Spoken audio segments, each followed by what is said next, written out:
Hello दोस्तों, स्वागत है आप सभी का एक बार फिर से शिक्षा सारथी प्लेटफॉर्म पे। जैसा कि आप जानते हैं कि इससे पहले हम लोग टॉपिक्स में पढ़े हुए हैं ऋग्वैदिक समाज और बाकी चीज़ों के बारे में। मैं अभी यादव। आज हम बताने वाले हैं आपको अर्थव्यवस्था, मतलब पूर्व वैदिक काल की अर्थव्यवस्था कैसे रही। तो अब जो हम लोग ऋग्वैदिक समाज में देख रहे थे, तो हम लोगों ने देखा किस प्रकार से उनकी वर्ण व्यवस्था थी और किस प्रकार से उनका बाकी चीज़ें रहन सहन और बाकी चीज़ें रहा। ये चीज़ें हम लोग सामाजिक जीवन उसमें देखेंगे। जब हम ऋग्वैदिक समाज की बात करते हैं तो हमने वैदिक काल को दो पार्ट में डिवाइड किया था।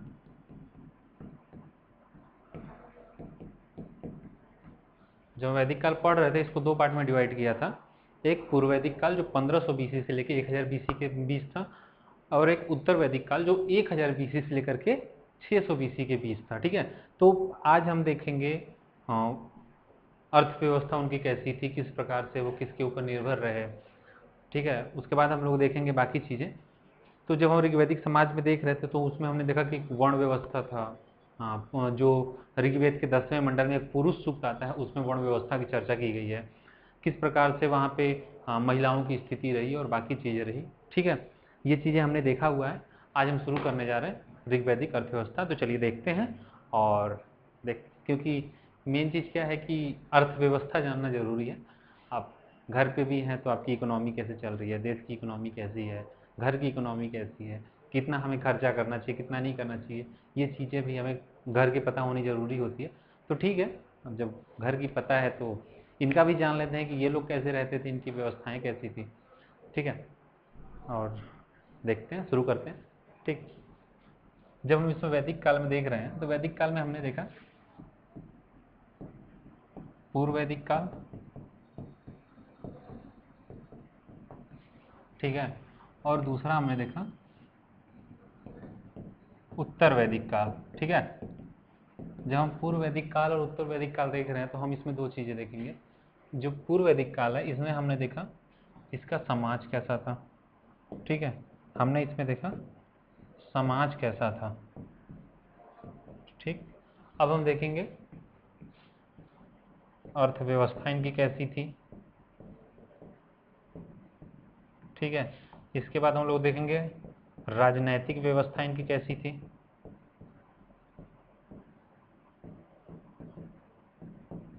ठीक है, जब हम ये चीज़ें देखेंगे उसके बाद इनका जो कॉम्पेयर है, जो पूर्व इनका जो समाज है, इनका जो अर्थव्यवस्था है या राजनीतिक व्यवस्था है, इसका हम लोग कंपेयर करेंगे किससे? उत्तर वैदिक काल से। कि किस प्रकार से जब हम इसमें देख रहे थे तो हम लोग एक चीज़ देखे थे, इसमें हम लोग क्या देखे थे कि वर्ण व्यवस्था में चार तरह की व्यवस्थाएं थी। जो समाज में हम लोग ऋग्वैदिक समाज में हम लोगों ने देखा किस प्रकार से वर्ण व्यवस्था में ब्राह्मण क्षत्रिय वैश्य शूद्र था, एक पुरोहित वर्ग, एक गृहपति और एक विष, एक तरीके से वर्ग डिवाइड हो जाते हैं। इसमें भी कहीं ना कहीं एक श्रेष्ठता का भाव आना शुरू हो जाता है। तो जब तक श्रेष्ठता आता है तो ठीक है, लेकिन फिर बाद में ये श्रेष्ठता का भाव, यही चीज़ हमें सातवें मंडल में दिखता है। और सातवें मंडल में हम एक प्रार्थना के बारे में जानते हैं, और प्रार्थना जो कि वरुण को समर्पित है, उसमें कहा गया है कि या तो हमें एक श्रेष्ठ पुरोहित बना दो। एक प्रार्थना है, या तो हमें एक श्रेष्ठ पुरोहित बना दो, या तो हमें श्रेष्ठ गृहपति बना दो, या हमें श्रेष्ठ विष बना दो। जब इस तरह की प्रार्थना सुनते हैं तो कहीं ना कहीं हमें एक इसमें दिखता है कि एक श्रेष्ठता का भाव आ रहा है। तो ठीक यही चीज़ हमें 10वें मंडल में दिखता है कि हमें चार भागों में पुरुष सूक्त को डिवाइड किया गया, दिखाया गया है। पुरुष सूक्त में बताया गया है कि ब्राह्मण क्षत्रिय वैश्य शूद्र, तो ये कर्म के आधार पे इस तरीके से डिवाइडेशन हमें दिखाई पड़ते हैं ऋग्वैदिक समाज में या पूर्व वैदिक काल में।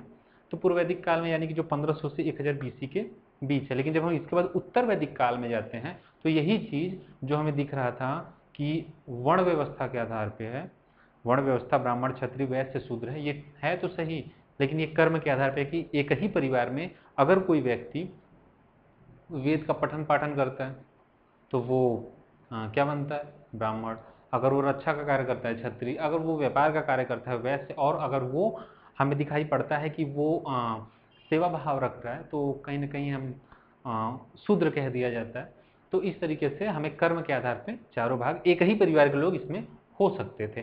बट अगर हम अभी जब उत्तर के वैदिक काल में देखते हैं तो हमें उत्तर वैदिक काल में दिखाई पड़ता है कि नहीं, ये जो कर्म के आधार पे था ब्राह्मण क्षत्रिय वैश्य शूद्र, ये उत्तर वैदिक काल में नहीं रह जाता है। उत्तर वैदिक काल में जन्म के आधार पर ये चीज़ें हो जाती हैं। जो ब्राह्मण होता है वो जिस उस जाति में जन्म लेने के कारण वो ब्राह्मण है, वो ज्ञानी है नहीं है उससे फर्क नहीं पड़ता। ये बाद में चल के हमें उत्तर वैदिक काल में दिखाई पड़ता है। आप क्षत्रिय के घर पैदा होते तो आप क्षत्रिय हो जाते हैं, डजेंट मैटर है कि आप रक्षा कर रहे हैं या नहीं कर रहे हैं। तो ये चीज़ें जब आनी शुरू हो जाती है तो कहीं ना कहीं उत्तर वैदिक काल एक श्रेष्ठ के रूप में दिखाने की कोशिश शुरू हो जाती है। लेकिन जब हम इसी में देख रहे थे कि एक ही परिवार में कोई ब्राह्मण, कोई क्षत्रिय, कोई वैश्य और कोई शूद्र हो सकता है, तो हम लोग यहाँ पे ये चीज़ देखते हैं, एक हमें दिखाई पड़ता है कि ऋषि में के कुछ लोग हैं जो यज्ञ करते हैं, कुछ लोग ऐसे हैं, एक ही परिवार में 13 लोग हैं, उसमें से कुछ लोग यज्ञ करते हैं, बाकी जाते हैं जंगल में लूट के लिए। जो लूट के लाते हैं उसमें से कुछ हिस्सा वो यज्ञ करने वालों को दे देते हैं, यानी ये चीज़ें एक ही परिवार की है। अब ये यज्ञ करने वाले को कुछ हिस्सा दे देते हैं, तो कहीं ना कहीं जो लूटने वाला है, जो संपत्ति अर्जित करने वाला है, गाय, क्योंकि मेन संपत्ति उनकी गाय ही होती थी उस टाइम, तो वही था। तो इस तरीके से जब हम देखते हैं तो हमें दिखाई पड़ता है कि नहीं, एक परिवार में ही कई वर्णों के लोग रह सकते थे, कई वर्ग के लोग रह सकते थे। ठीक उसी प्रकार महिलाओं की स्थिति हम देखते हैं, तो हम देखते हैं कि पूर्व वैदिक काल में जो महिलाएं हैं वो सभा, समिति, विदत में भाग लेती थी, उनको राजनीतिक अधिकार था। वही जब हम महिलाओं की स्थिति में देखते हैं कि एक लोपामुद्रा नाम की महिला थी, तो हम देखते हैं कि उनको गाय रखने, पशु रखने का अधिकार था। कहीं ना कहीं गाय संपत्ति के साथ, इस प्रकार से संपत्ति का भी अधिकार महिलाओं को रहा। और बाकी विवाह के बारे में हम लोगों ने ऋग्वैदिक समाज में देखा हुआ है। ठीक है, तो आज हम शुरू करने जा रहे हैं अर्थव्यवस्था, क्योंकि हमने समाज पढ़ लिया है, हमने पढ़ लिया है ऋग्वेद क्या है, बाकी वेदों के बारे में हमने पढ़ा है, किस प्रकार से कौन कौन से वैदिक तथ्य होने चाहिए, तो वो चीज़ें हमने देख लिया है, समाज भी देख लिया है। आज हम देखेंगे अर्थव्यवस्था। ठीक है, तो जब हम वैदिक अर्थव्यवस्था देखेंगे, पूर्व वैदिक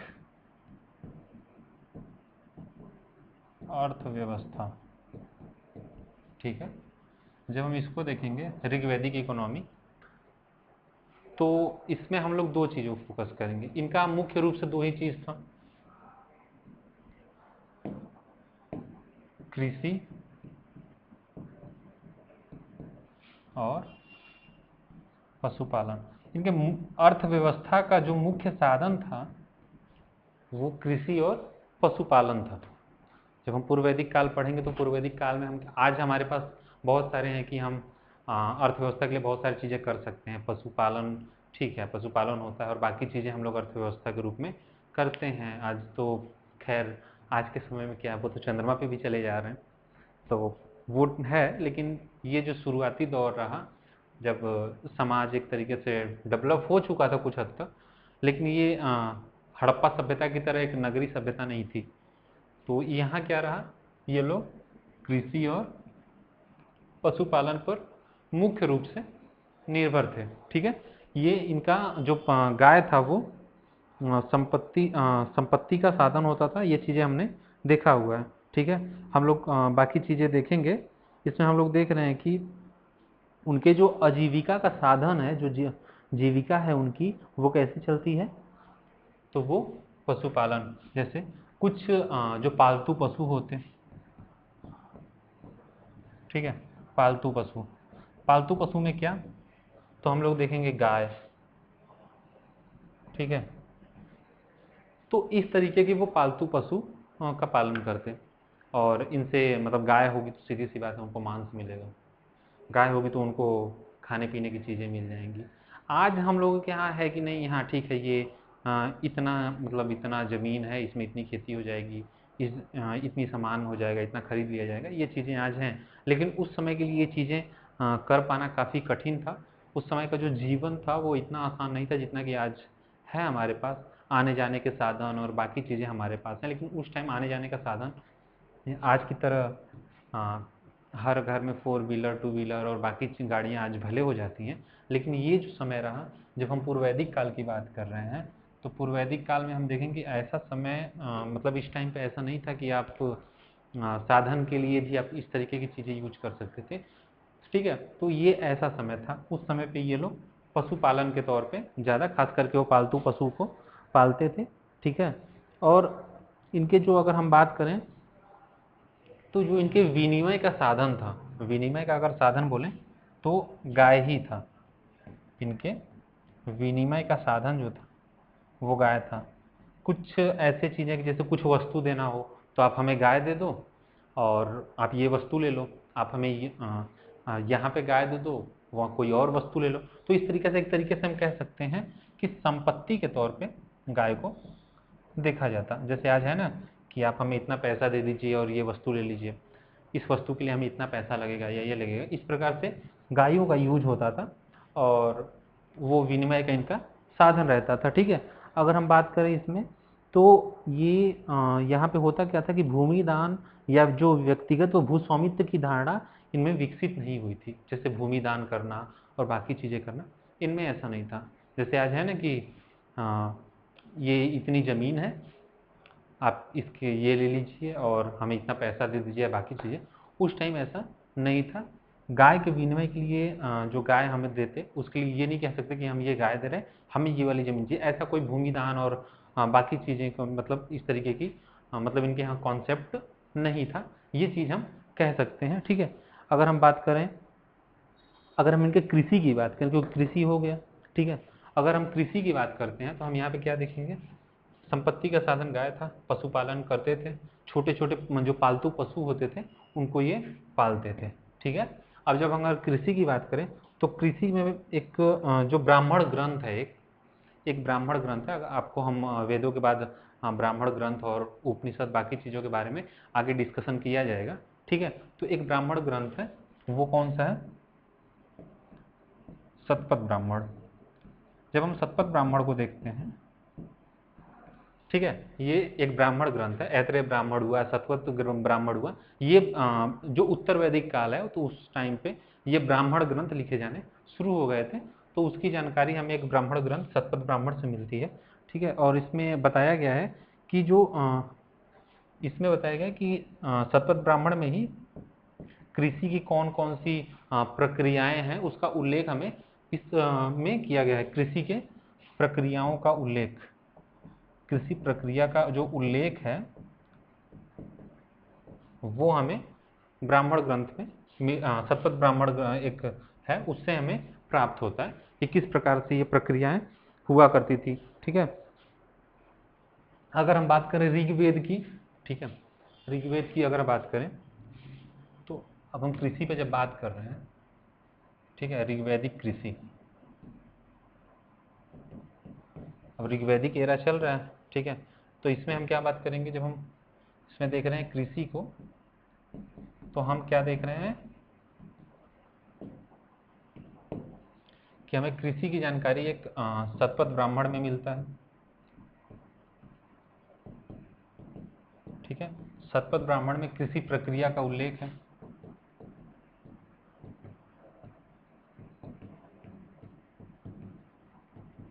कृषि प्रक्रिया का उल्लेख हमें शतपथ ब्राह्मण से मिलता है, ये हमने देख लिया।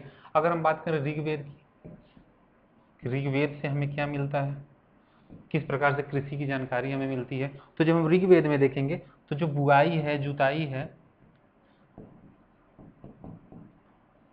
अब खेती करेंगे तो ऑब्वियस सी बात है बुआई जुताई तो होगी, पहले बोएंगे तभी तो जुताई होगी और बाकी चीज़ें होंगी, तभी तो हो सकता है ना। ठीक है, तो जब हम ऋग्वेद की देखते हैं तो इसमें बुआई जुताई और फसल को काटने जो गहाई होता है, ठीक है, गहाई, ठीक, अरे गहाई, ठीक है, गहाई मतलब कटाई। ठीक है,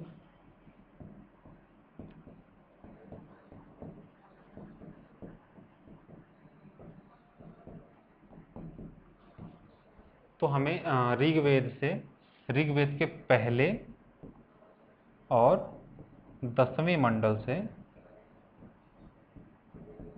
ठीक है, ऋग्वेद के पहले और 10वें मंडल से हमें ये जानकारी मिलती है, ये जानकारी प्राप्त होती है किसकी, बुआई की, जुताई की या फसलों की कटाई की जो जानकारी है वो हमें ऋग्वेद के पहले और 10वें मंडल से प्राप्त होता है। ठीक है, ये चीज़ें हमें दिखाई पड़ रही हैं। अगर हम बात करें तो हमने देखा था कि ऋग्वेद का जो चौथा मंडल है, जब हम इससे पहले वाले टॉपिक में बता रहे थे, तो जो ऋग्वेद का चौथा मंडल है उसमें हमें कृषि के बारे में चर्चा दिखाई पड़ता है। ठीक है, तो जब हम ऋग्वेद के चौथा मंडल देखते हैं तो इसमें हमें कृषि के बारे में चर्चा है। ठीक है, कृषि की चर्चा हमें ऋग्वेद के चौथे मंडल में मिलता है और इसमें हमें 24 मंत्र कृषि पर हैं। ठीक है, अगर हम देखें तो 24 मंत्र जो हैं वो कृषि पर हैं। अगर हम चौथे मंडल में बात करें ऋग्वेद के तो इसमें 24 मंत्र कृषि पर हैं। ठीक है, ये चीजें हुई। अगर हम बात करें इसके बाद तो और भी ऐसे हैं जो जहाँ भी ये चीज़ें हमें प्राप्त होती हैं। अगर हम बात करें तो ऋग्वेद में एक फसल है जौ। ऋग्वेद में एक फसल है जौ, तो हमें ऋग्वेद से एक फसल जौ का जानकारी प्राप्त होता है। हमें जौ का इसमें चर्चा की गई है, तो ये एक फसल है। ठीक है, जौ, आज भी जौ के बारे में तो मतलब होता ही है। तो इस तरीके से ये चीज़ें हमें दिखाई पड़ती हैं। अगर हम बात करें बाकी चीज़ों की, तो अगर हम इन चीज़ों में देखें तो कुछ ऐसी ही चीज़ें रही हैं जैसे कि राजा का जीवन कैसा था या बाकी चीज़ें कैसी थी, इन चीज़ों को देखेंगे। अगर हम बात करें तो इनके जो प्रमुख साधन थे वो क्या थे। अब अगर हम बात करें इनके प्रमुख साधन क्या रहे हैं, क्योंकि मोस्ट इम्पॉर्टेंट हमें ये भी है, तो इनके जो प्रमुख साधन थे वो थे बैलगाड़ी। कहीं आने जाने के या बाकी चीज़ों के जो साधन रहे हैं वो क्या थे, क्योंकि अर्थव्यवस्था है तो साधन भी हम देखेंगे। हमने कृषि देखा, कृषि में हमने देखा ऋग्वेद में हमें बुआई, जुताई और गहाई जैसी चीज़ों की जानकारी प्राप्त होती है, वो पहले और 10वें मंडल से प्राप्त होती है। हम देखते हैं कि जो चौथा मंडल है उसमें कृषि की चर्चा की गई है, और जो कृषि की चर्चा है वो हमें दिखाई पड़ रहा है, इसमें 24 मंत्र हैं। ठीक है, अगर हम बात करें तो ऋग्वेद में एक फसल की चर्चा मिलती है, वो है जौ। ठीक है, अगर हम बात करें इन चीज़ों की, तो कृषि की प्रक्रिया का जो उल्लेख है वो हमें मिलता है शतपथ ब्राह्मण से। ठीक है, अगर हम बात करें साधनों की, अगर हम साधनों की बात करें कि साधन उनके कौन कौन से हैं आने जाने और बाकी चीज़ों की, तो हम साधन देखते हैं। इनके जो साधन रहे,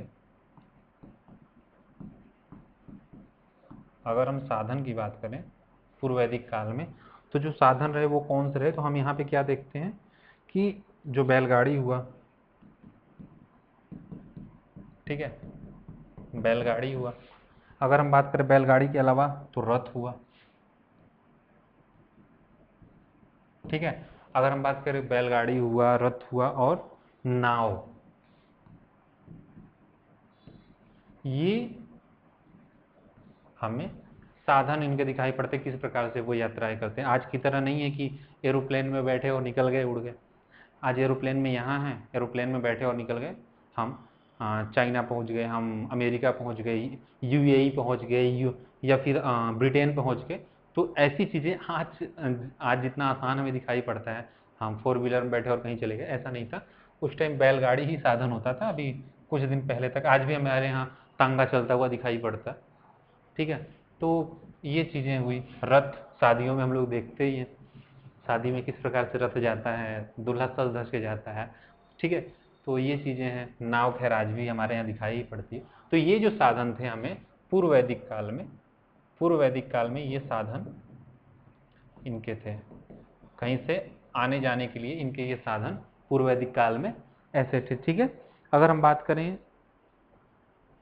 कि जब हम कृषि को देख रहे थे, तो हम लोग कृषि में देखते हैं यहाँ पे, ठीक है, क्योंकि कृषि वाला इंपॉर्टेंट है, तो हम लोग देखते क्या है। ठीक है, अब हम लोग कृषि में ये चीज़ें देखें, तो हम लोग कृषि में देखेंगे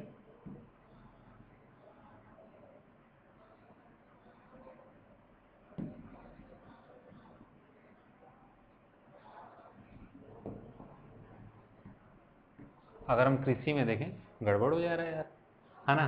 तो जब हम कृषि में देखेंगे तो अब ये देखेंगे जो ज़्यादा पालतू पशु रखते हैं, जो ज़्यादा पालतू पशु रखते हैं उनको क्या कहा जाता है, ज़्यादा पालतू पशु रखने वाले को कहा जाता है गोमत। ठीक है, यानी जो ज़्यादा पालतू पशु रखते हैं उनको कहा जाता है गोमत। ठीक, अगर हम बात करें और तो जो चारागाह के लिए अगर बात करें तो चारागाह क्या होता था, तो चारागाह के लिए एक यूज हुआ है वर्ड, वो क्या है, चारागाह है। चारागाह के लिए कौन सा वर्ड यूज होता है, तो हम लोग कहते हैं गव्य। ऋग्वेद में चारागाह के लिए गव्य शब्द का प्रयोग किया गया है। ठीक है, अगर हम बात करें इसके बाद तो हम बात करते हैं यहाँ पे आवास, घास फूस और कास्ट, बाकी चीज़ों की चीज़ें हम अगले वाले टॉपिक में देखेंगे। ठीक है, अगर हम इन चीज़ों में देख रहे हैं तो कहीं ना कहीं हमें दिखाई पड़ रहा है कि चारागाह के लिए गव्य है, जो ज़्यादा पशु पालते पालतू पशु उनको गोमत कहा जाता। ठीक है, इसके बाद हमने देखा कि किस प्रकार से पूर्व वैदिक काल में कहीं आने जाने के साधन कौन कौन से रहे। ठीक है, तो ये चीज़ें रही हैं, ये ऋग्वैदिक अर्थव्यवस्था है। इसमें एक बार हम लोग अगर देख लें इसको, ठीक है, बाकी चीज़ें कुछ ऐसी चीज़ें हैं जो आपको आगे के क्लास में बताई जाएंगी और काफ़ी डीप में बताई जाएंगी। ठीक है, अगर हम बात करें वैदिक काल में तो हम लोग देख रहे थे पूर्व वैदिक काल वो कब से कब तक है, 1500 बीसी से 1000 बीसी के बीच। ठीक है, जब हम 1500 बीसी से 1000 बीसी के बीच में देख रहे थे तो हमने क्या देखा, समाज देखा। उसके बाद हमने शुरू किया अर्थव्यवस्था। जब हम अर्थव्यवस्था की बात करते हैं तो हम अर्थव्यवस्था में क्या देख रहे हैं, अर्थव्यवस्था में हम देख रहे हैं कि जो ऋग्वैदिक जो पूर्ववैदिक समाज है या पूर्ववैदिक या ऋग्वैदिक समाज है वो किस पे निर्भर है, कृषि पे और पशुपालन पे। इनकी जो अर्थव्यवस्था का साधन था ये दो चीज़ें थे, यानी ये पशुओं को पालते थे और कृषि करते थे, और ऐसा नहीं है कि बाकी चीज़ें करते हों। ठीक है, तो जब हम कृषि में देखते हैं या पशुपालन में देखते हैं तो पशुपालन में हम क्या देखते हैं कि ये पालतू पशुओं को पालते थे, जहाँ से इनको दूध मिल जाता, मांस मिल जाता और बाकी चीज़ें मिल जाती। ठीक है, और खास करके ये गाय का पालन करते हैं। ठीक है, गाय, अब गाय को एक संपत्ति के रूप में भी देखा जाता, क्योंकि हम जब उस कहानी में देखते हैं जो हमें मिलता है कि जो विश्वामित्र के परिवार में 13 सदस्य थे और उसमें कुछ लोग गाय को लूटने जाते हैं जंगलों में, तो इस तरीके से एक तरीके से वो संपत्ति को लूटने जाते, तो गाय को संपत्ति के साधन में यानी विनिमय के लिए गाय को प्रयोग में लाया जाता था। ठीक है, अगर हम बात करें कृषि की तो कृषि में हम लोग देखते हैं कि शतपथ ब्राह्मण में कृषि के लिए कृषि का उल्लेख है, कृषि की प्रक्रियाओं का, कृषि प्रक्रिया का जो उल्लेख है वो हमें शतपथ ब्राह्मण में दिखाई देता है। अगर हम बात करें ऋग्वेद में क्या क्या है, तो ऋग्वेद में जो बुआई हुआ, जुताई हुआ या फसलों की कटाई हुआ, तो बुआई, जुताई और कटाई जैसी चीज़ों का जो चर्चा है, जो बात है, वो हमें ऋग्वेद में दिखाई पड़ती है। ऋग्वेद में जो पहला और 10वां मंडल है उसमें हमें ये चीज़ें दिखाई पड़ती हैं। पहले और 10वें मंडल में हमें इसकी जानकारी प्राप्त होती है, बुआई, जुताई और गहाई की, जो फसलों की कहाई होती है। ठीक है, अगर हम बात करें तो ऋग्वेद के जो चौथा मंडल है, चौथे मंडल में कृषि की चर्चा है। अब जब चौथे मंडल में कृषि की चर्चा है तो हम लोग क्या देख रहे हैं, उसमें 24 मंत्र भी हैं, यानी कि कृषि के लिए 24 मंत्र हैं जो हमें चौथे मंडल में दिखाई पड़ता है। एक फसल की चर्चा आती है ऋग्वेद में, जौ की, यानी हम कह सकते हैं कि जौ की खेती भी वो करते थे। ठीक है, अगर हम बात करें तो हम देखते हैं कि जो ज़्यादा पशु पालते थे, जो ज़्यादा पशु पालते उनको गोमत कहा जाता, और चारागाह को क्या कहा जाता, तो चारागाह को हम कहते हैं गव्य। ठीक है, तो इस प्रकार से ये चीज़ें थी। ठीक है, इसके बाद अगर हम देखें तो इनके साधन कौन से थे, आवाजाही के, जो आवाजाही के साधन थे, यानी एक जगह से दूसरे जगह जो आने जाने के इनके साधन रहे वो कौन रहे, बैलगाड़ी हुआ, रथ हुआ और नाव हुआ।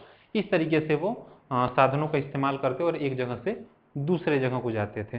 ठीक है, तो ये इनकी अर्थव्यवस्था थी, ये किस प्रकार से समाज में मतलब बाकी चीज़ें अपना करते। तो हमने समाज में पढ़ा, ऋग्वैदिक समाज में, पूर्व वैदिक समाज में हमने देखा किस प्रकार से इनकी वर्ण व्यवस्था थी। ये वर्ण व्यवस्था जो थे, वर्ण व्यवस्था तो थी लेकिन कर्म आधारित थी। हमने देखा इसमें महिलाओं की स्थिति क्या थी। हमने इसके बाद देखा कि ये किस प्रकार से ये कृषि पर और पशुपालन पर निर्भर होते, पशुओं का यूज कैसे करते। कृषि का कहाँ कहाँ पे हमें जिक्र दिखाई पड़ता है, सब ब्राह्मण ग्रंथों में, ऋग्वेद में। ठीक है, तो इस प्रकार से किस प्रकार से गाय जो है संपत्ति का साधन था। ठीक, इसके बाद बाकी चीज़ें भी हम देखते हैं। बुआई जुताई का हमें कहाँ से पता, मतलब जानकारी प्राप्त होती है, पहले और 10वें मंडल से। चौथे मंडल में हमें 24 मंत्रों की बारे में चर्चा है, कृषि के बारे में चर्चा हमें चौथे मंडल में दिखाई पड़ता है। जौ नाम की एक फसल का प्रयोग भी होता है। ठीक है, तो ये चीज़ें हैं। इसके बाद के टॉपिक में हम लोग देखेंगे कि इनका जो है कि कैसा राजनीतिक जीवन था, राजा यहाँ कैसे बनते, किस प्रकार से जो राजा होते वो अपना जैसे होता है ना कि इनको टैक्स वसूल नहीं करते, बल्कि इनको भाग और भोग एक भेंट के तौर पे मिलता था। ठीक है, एक टैक्स भी होता भाग और भोग, तो ये किस प्रकार का था, कैसा था, मिलता था या नहीं मिलता था ये राजनीतिक जीवन में। इनके सलाहकार कौन कौन होते थे राजा के। ठीक है, और राजा को हटाया भी जा सकता था या नहीं, राजा वंशानुगत था या नहीं। तो ये चीज़ें हमें अगले वाले टॉपिक में मिलेगी, और अगले वाले टॉपिक में देखेंगे कि राजा किस प्रकार से है। और राजा चलेगा ही, राजा बनेगा तो राजा चलेगा। ठीक है, तो ठीक है, इसके बाद के टॉपिक में हम लोग देखेंगे। और आगे इसके बारे में अगर हम बात करें तो ये जो जानकारियां हैं पहले मंडल या 10वां मंडल, तो इन चीज़ों की है, ये आगे भी हमें उत्तर वैदिक काल में जिक्र आएगा इनकी। जब हम ये पढ़ लेंगे इनकी अर्थव्यवस्था कैसी थी, इनकी सामाजिक जीवन कैसा था, इनका राजनीतिक जीवन कैसा था, तो ये चीज़ें अब हम पढ़ लेंगे। तो इनका हम लोग उत्तर वैदिक काल से कंपेयर करेंगे, एक तरीके से तुलना करेंगे कि किस प्रकार से उत्तर वैदिक काल में जो 1000 से 600 बीसी के बीच रहा, इसमें परिवर्तन आना शुरू हो गया। ठीक है, जो शुरुआती कर्म के आधार पे था वो किस प्रकार से हुआ, किस प्रकार से अभी हमें दिखाई पड़ता है कि कौन कौन सी फसल है। ठीक है, ऋग्वेद में किस प्रकार से इन चीज़ों के बारे में, बाद में चल के हमें उत्तर वैदिक काल में किन चीज़ों के बारे में पता चलता है। लोहा का क्या यूज होता है हम ये भी देखेंगे, किस प्रकार से लोहा का यूज होने के बाद राजा शक्तिशाली हो जाता है। और कहीं ना कहीं उसका शक्तिशाली होना एक तरीके से कह सकते हैं कि जो एक आपने आप में कहा था एक पुरोहित वर्ग का डेवलप होना, तो हम लोग देखेंगे कि ब्राह्मण क्षत्रिय संघर्ष को भी देखेंगे। तो ये चीज़ें हमें उत्तर वैदिक काल में देखने को मिलती है। फिर रामायण महाभारत की रचना और बाकी चीज़ें भी देखेंगे। ठीक है, तो इन रचनाओं के लिए इंतजार करना पड़ेगा। ठीक है, थैंक्स फॉर वॉचिंग।